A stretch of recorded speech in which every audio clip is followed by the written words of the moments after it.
अस्सलामुअलैकुम दोस्तों, आज मैं आपके लिए बहुत ही खुशबूदार सा नमकीन वाइट पुलाव बनाने की बेहतरीन रेसिपी लाई हूँ। आज का जो पुलाव है, बिना किसी मेहनत के, बिना किसी झंझट के और सिर्फ़ एक ही पतीली में पोटली वाला हमने बनाया है और बिरयानी से कई ज़्यादा गुना मज़ेदार ये पुलाव बन के तैयार हुआ है। यकीन मानिए, आप एक बार बनाकर खाएँगे तो आप इसके आगे बिरयानी को भूल जाएँगे। बहुत ही अरोमे वाला ज़ायकेदार मज़ेदार सा जूसी पुलाव ये बनता है और बहुत ही खुशबूदार बनता है। तो चलिए हम रेसिपी देख लेते हैं। तो यहाँ पर आधा किलो मैंने गोश्त ले लिया है। हड्डी के साथ गोश्त हमने लिया है, आप चाहें तो रूखा गोश्त भी ले सकते हैं। और साथ में 2 मीडियम साइज़ की प्याज़ ली हैं बारीक कटी हुई। तो सबसे पहले हम यहाँ पर प्याज़ को फ्राई कर लेते हैं। तो कढ़ाई में हमने ऑयल ले लिया है, ऑयल 1 कप लिया है और इसमें से हम थोड़ी-सी प्याज़ बचा लेंगे, ये देखिए। थोड़ी-सी प्याज़ हमने बचा ली है, बाकी प्याज़ को हम फ्राई करेंगे और प्याज़ को क्रिस्पी गोल्डन कलर आने तक फ्राई करना है। तो अच्छी तरह से इसका गोल्डन कलर आने तक इसको लगातार चम्मच चलाते हुए फ्राई करना है, ताकि ये इवनली सब जगह से एक जैसी फ्राई हो। तो ये देखिए, बहुत ही खूबसूरत सा सुनहरा कलर प्याज़ का आ चुका है। तो चलिए इसे हम निकाल लेते हैं। तो अब जो बचा हुआ ऑयल है, इसमें 4 बड़ी इलायची, 1 दालचीनी का टुकड़ा, 3 बादियान के फूल हैं और काली मिर्चें हैं, 20 से 25 अदद लौंग हैं, 8 से 10 तेज़पात लिया है, 3 से 4 पत्ते। तो ये साबुत गरम मसाले इसमें जाएंगे। इनको अच्छी तरह से मिला लेते हैं। बहुत ही खुशबूदार पुलाव की रेसिपी मैं आप सबके साथ शेयर कर रही हूँ और ये पुलाव ईद पर आप बनाइएगा ज़रूर। आपको ख़ुद पता चल जाएगा कि ये कितना मज़ेदार बनता है कि आपने अगर एक बार बना कर खा लिया तो इसके आगे आप बिरयानी को भी भूल जाएंगे। बहुत ही यूनिक और बहुत ही मज़ेदार रेसिपी है। तो प्याज डालने के बाद अब हम इसमें गोश्त डाल देंगे और इसको भी अच्छी तरह से फ्राई करेंगे। जब तक कि गोश्त का कलर चेंज नहीं हो जाता है, इसको अच्छी तरह से फ्राई करना है। तो यहाँ पर देखिए, गोश्त का कलर चेंज होना शुरू हो चुका है और ये अच्छी तरह से फ्राई हो चुका है। तो अब हम इसमें लहसुन अदरक का पेस्ट डाल देंगे, 1.5 टेबल स्पून, 1 और आधा, और अब इसे भी अच्छी तरह से मिला लेते हैं।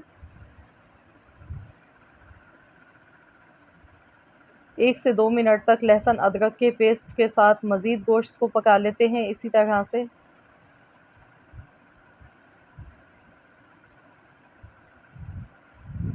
तो यहाँ पर देखिए, गोश्त अच्छी तरह से फ्राई हो चुका है। गैस का फ्लेम मैंने बंद कर दिया है, क्योंकि इस टाइम पर हम इसमें दही शामिल करेंगे और दही जब भी डालें तो पहले गैस का फ्लेम बंद कर दें। इस तरह से दही फटता नहीं है, वरना अगर आप इसको गरम, जब गोश्त बहुत तेज़ होगा, ऑयल भी, मसाले सब गरम होंगे, तेज़ गरम में डालेंगे तो दही फट जाता है।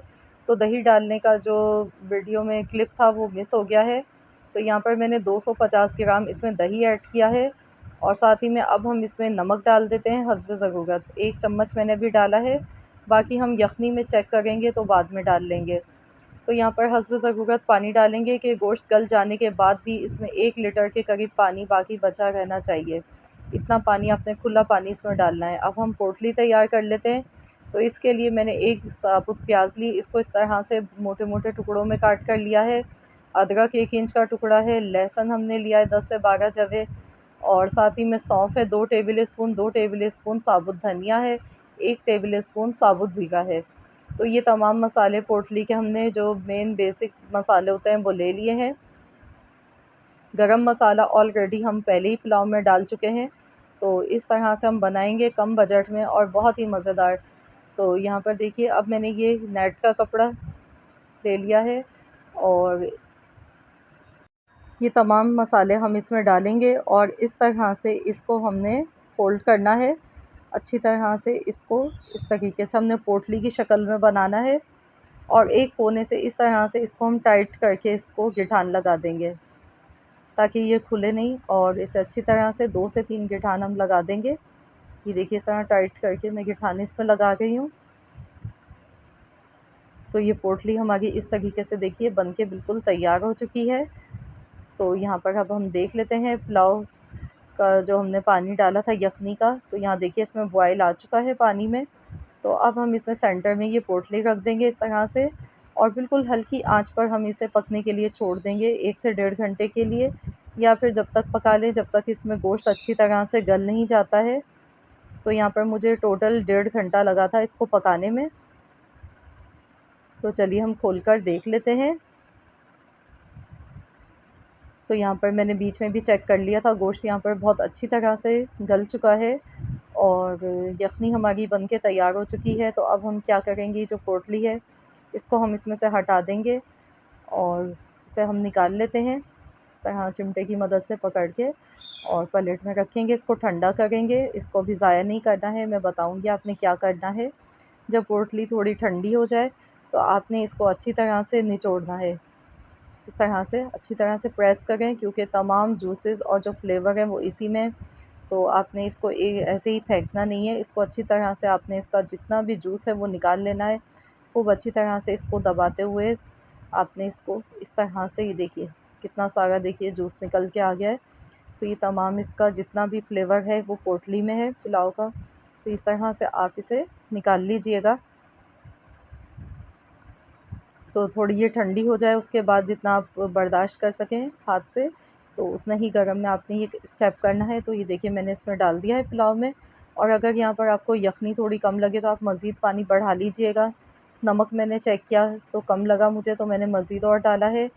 8 से 10 हरी मिर्चें ली हैं, उनका पेस्ट बना लिया था पानी के साथ में, तो ये हमने ऐड कर दिया है इसमें।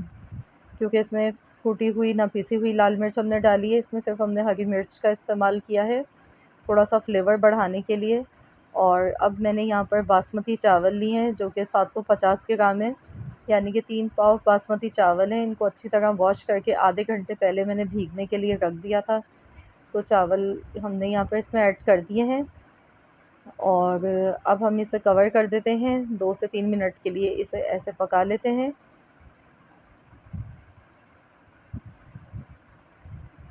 तो चलिए देख लेते हैं। यहाँ देखिए अब इसमें कम पानी रह गया है, काफ़ी पानी इसका ड्राई हो चुका है। तो अब हम इसमें पुदीना और हरी मिर्च ऐड करेंगे। आधी गड्डी मैंने पुदीना लिया है। पुदीने के पत्ते का जो फ्लेवर है इसमें बहुत ही मज़ेदार लगता है, स्पेशली गर्मी के मौसम में तो बहुत ही अच्छा लगता है और फ़ायदेमंद भी होता है बहुत ज़्यादा। तो ये जो रेसिपी है आज की हमारी, ये गर्मियों के लिए ख़ास स्पेशल रेसिपी है।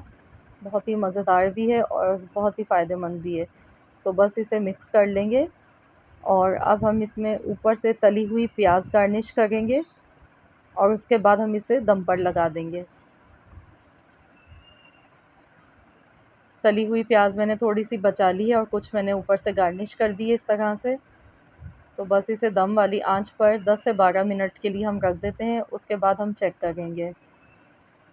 तो चलिए देख लेते हैं। माशाल्लाह बहुत ही ज़बरदस्त खुशबू आ गई है। आप बिलीव नहीं करेंगे, इस टाइम हमारा पूरा घर इसकी खुशबू से महक रहा है। इतनी ज़बरदस्त खुशबू इसकी आ गई है। और आप देखिए अल्हम्दुलिल्लाह कितने खिले हुए चावल बने हैं और दिखने में कितने जूसी और मज़ेदार लग रहे हैं। तो यकीन मानिए आप एक बार बनाकर अगर खा लेंगे ये वाला पुलाव, तो आप इसके आगे बाकी सब भूल जाएंगे। बहुत ही मज़ेदार ही बनता है। ये देखिए कितना खिला हुआ बना है और बहुत ही शानदार पुलाव बनता है। और आसान सी टेक्निक मैंने आपको बता दी है कि पोटली के साथ भी आप एक ही बर्तन में बना सकते हैं बिना किसी झंझट के। और ये रेसिपी अगर आप सबको पसंद आई है तो आप इस वीडियो को लाइक ज़रूर कीजिएगा और फिर साथ ही में अपने दोस्तों के साथ इस रेसिपी को ज़्यादा से ज़्यादा आपने शेयर करना है। और अगर आप मेरे चैनल पर नए हैं, पहली मर्तबा मेरी वीडियो को वॉच कर रहे हैं, तो मेरी आपसे एक छोटी सी रिक्वेस्ट है कि आपने अगर चैनल को अब तक सब्सक्राइब नहीं किया है तो चैनल को ज़रूर सब्सक्राइब कर लीजिएगा। तो मिलते हैं इंशाअल्लाह ताला अगली नेक्स्ट वीडियो के साथ। तो जब तक के लिए अल्लाह हाफ़िज़।